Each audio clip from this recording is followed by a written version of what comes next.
बात करेंगे मकरूह दवाओं के हवाले से। ये 1.7 नंबर है और हदीस नंबर 23 है, पेज नंबर 18 है।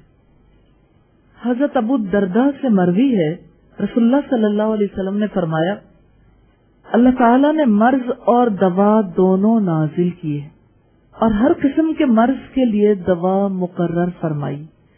तो तुम लोग दवा इस्तेमाल करो लेकिन हराम शय से दवा न करो। ये अबू दाऊद की रिवायत है 3870 नंबर पर, जिससे हमें ये पता चलता है कि मर्ज भी अल्लाह की तरफ से है और दवा भी अल्लाह की तरफ से है। अब जब अल्लाह की तरफ से कोई चीज होगी तो उसमें खैर ही का पहलू होगा, इसीलिए अल्लाह ताला ने हराम चीजों से मना किया है, क्योंकि अल्लाह ने हराम से रोका है और हलाल का हुक्म दिया है। हलाल और तय्यब इंसान के लिए, क्योंकि इंसान मुअज़्ज़ज़, और अल्लाह ने इंसान के एजाज की वजह से उसे हराम से रोका है। तो ये इंसानियत की तौहीन है कि इंसान हराम चीजें इस्तेमाल करे, इसीलिए अल्लाह ने हराम अद्विया से, हराम मेडिसिन से रोका है। हजरत अबू हुरैरा से मरवी है कि नबी सल्लल्लाहु अलैहि वसल्लम ने खबीस दवा के इस्तेमाल से मना फरमाया है।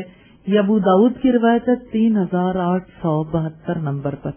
यहाँ भी इससे भी यही मुराद है कि हर वो चीज जिसमें हराम या ऐसी चीज इस्तेमाल की गई हो जो इंसान को नुकसान भी पहुंचाती हो। कुछ चीजें ऐसी होती हैं उसमें नफा भी होता है लेकिन नुकसान भी, जैसे शराब और जुए के बारे में अल्लाह ताला ने फरमाया कि इसमें नफा भी है लेकिन इसका नुकसान इसके नफे से बहुत बड़ा है। इस वजह से हराम करने में जो हिकमत और मसलियत पोशीदा है वो ये कि जो चीज इंसान को नुकसान दे उसका नुकसान बड़ा है, अल्लाह ने उससे रोक दिया कि ये चीज इस्तेमाल नहीं करनी।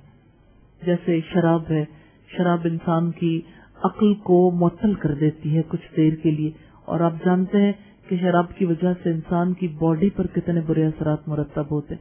इसलिए ऐसी दवा तजवीज नहीं की जाती अल्लाह की तरफ से, ना ही उसकी इजाजत है जो खबीस पर मुश्तमिल हो। हजरत अब्दुर्रहमान बिन उस्मान से मरवी है कि नबी सल्लल्लाहु अलैहि वसल्लम से एक हकीम ने मेंढक को दवा में डालने के लिए दरियात फरमाया तो आपने मेंढक को मारने से मना फरमाया। ये रिवायत अबू दाऊद की 3871 नंबर पर है, जिससे हमें ये पता चला कि अगरचे बज़ाहिर किसी जान की कोई वैल्यू नजर नहीं आती, लेकिन रहमतुल लिल आलमीन ने बिला जवाज किसी की जान लेने को मना फरमाया। देखिए, जो हकीम यूज करना चाहता था उसे मेंढक में कुछ फवायद भी नजर आ रहे थे, और मुमकिन है कि कुछ फवायद होते भी हों, लेकिन अब सल्लल्लाहु अलैहि वसल्लम ने जान को मार डालने से मना किया।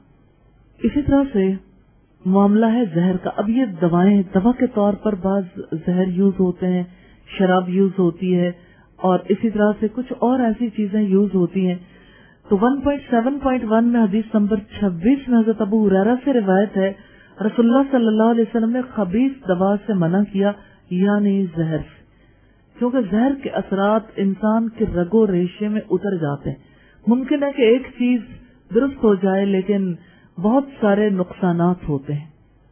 इब्न माजा की रिवायत है 3459 नंबर पर। और 1.7.2 में शराब के मुतालिक हदीस है, हदीस नंबर 27 है। अलकमा बिन वाइल अपने वालिद वाइल बिन हजर से रिवायत करते हैं कि तारिक बिन सुवैद या सुवैद बिन तारिक ने रसूलुल्लाह से शराब के मुतालिक दरियाफ्त किया तो आपने उनको मना फरमाया। उन्होंने अर्ज किया, या रसूलुल्लाह, वो तो एक दवा है। आपने इरशाद फरमाया, नहीं बल्कि वो तो बीमारी है। अबू दाऊद की रिवायत है 3874 नंबर पर। और आप देख लीजिए कि जो लोग शराब को बतौर दवा के यूज करते हैं वो इसको जानने के बावजूद यूज करते हैं कि शराब जो है वो बीमारी पैदा करने वाली।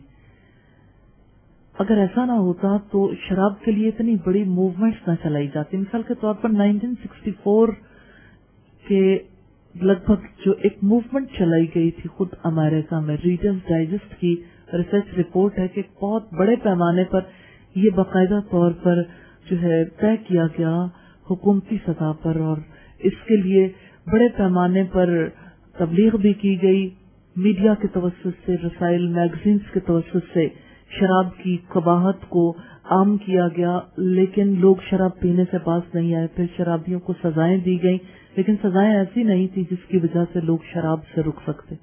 بالآخر یعنی انسانی عقل جب ہار گئی اور قانون جب رب کے قانون کے مطابق نہیں تھا، تو ظاہر ہے کہ لوگوں نے شراب پینی ترک نہیں کی، اور پھر اس شراب کو قانونی طور پر جو ہے وہ جرم قرار دینے کی بجائے اس کی اجازت دے دی گئی۔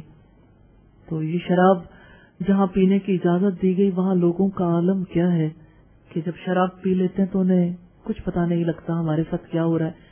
وہ اپنے کپڑوں میں اپنے یورین پاس کر دیں گے، کہیں گرے پڑے ہوں گے کسی مقام پر، یا اسی طرح سے اگر آپ دیکھیے تو یعنی شراب پینے کی وجہ سے لیور سیریوسس ہو جاتا ہے، بعض اوقات جو ہے معدے کی تکلیف ہو جاتی ہے، بعض اوقات یعنی شراب کی وجہ سے کچھ اور تکالیف ہو جاتی ہیں۔ تو رسول اللہ کی بات کتنی سچی ہے کہ بیماری کو یا بیماری پیدا کرنے والی چیز کو میڈیسن کے طور پر یوز نہ کرو۔ جیسے ہمارے یہاں کف سیرپس میں یوز ہوتی ہیں چیزیں ایسی، بعض اوقات شراب کی آمیزش اس میں ہوتی ہے، الکوہل کی آمیزش ہوتی ہے، تو یہ بذات خود بیماری ہے۔ حضرت طارق بن سوید حضرمی سے کہتے ہیں، روایت ہے میں نے عرض کیا یا رسول اللہ ہمارے ملک میں انگور ہیں جن کو ہم نچوڑتے ہیں، کیا ہم اس میں سے پیئیں یعنی شراب؟ آپ نے فرمایا نہیں۔ میں نے دوبارہ پوچھا اور عرض کیا ہم اس سے بیمار کی دوا کرتے ہیں، آپ نے فرمایا وہ دوا نہیں بلکہ خود بیماری ہے۔ تو بیماری سے بیماری کا علاج کرنا درست نہیں ہے۔